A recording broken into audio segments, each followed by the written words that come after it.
অন্যান্য যারা বক্তব্য রেখেছে সবাইকে আমি আমার অন্তরের অন্তরস্থল থেকে আল্লাহর কাছে দোয়া করি, আল্লাহ যেন তাদেরকে হায়াত দারাজ করে, আল্লাহ যেন সবাইকে কামিয়াবি করে, তারা যেন সারা বাংলাদেশ তথা বিশ্বের বিভিন্ন জায়গায় যেতে পারে, এই দোয়া আমি কামনা করছি। আপনারাও বলুন আমিন।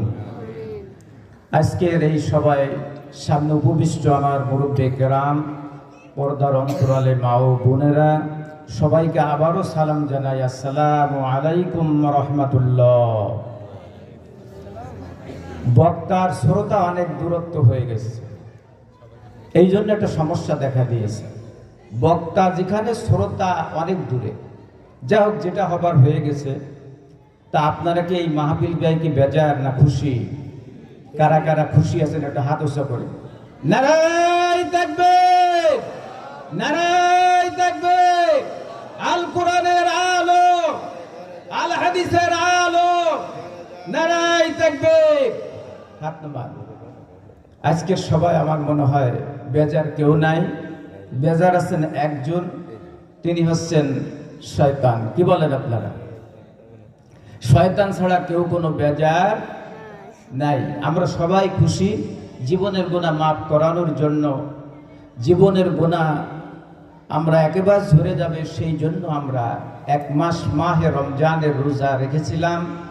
তারপরে ঈদুল ফিতরের নামাজ আদায় করার পরে আল্লাহ পাক রব্বুল আলামিনের নেদাকারী ফেরেশতা যারা ডাকে, তারা ডাক দিয়ে বলছিল, আল্লাহ তাদেরকে ডাক দিয়ে বলেছিল, ওহে বান্দারা শোনো, যারা ঈদুল ফিতরের নামাজ আদায় করতে এসেছে, আমি আল্লাহ তাদেরকে এই মাঠ থেকে আমি পুরস্কার ঘোষণা করতে চাই।